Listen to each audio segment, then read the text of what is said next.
வணக்கம்ப்பா. இப்போ ஒரு 30 வயசு 40 வயசுக்கு மேலே கால் வலி, கை வலி, மூட்டி வலின்னு சொல்கிறாங்க.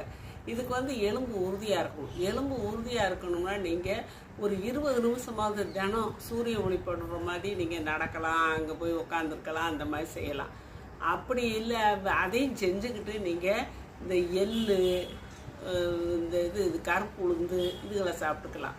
அது சாப்பிட்டு உடம்பை காப்பாற்றிக்கலாம். இந்த கீரை வகைகள் சாப்பிடணும். அது முக்கியமாக முருங்கைக்கீரை இருக்கு இல்லையா, முருங்கைக்கீரையை தினம் கூட இல்லாட்டி ஒரு நாள் விட்டு ஒரு நாள் கூட, நல்லா தான் இருக்காது, இருந்தாலும் நான் சொல்கிறத கேளுங்க, நல்லா உறுதி பெறுவோம் எலும்பு.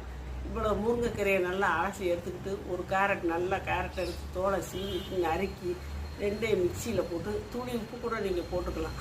போட்டு மிக்சியில் சட்னி அரைச்சாப்பில் அரைச்சி புழிஞ்சு அது கூட கொஞ்சம் எலுமிச்சம்பழம் சாறு வச்சு குடிங்க.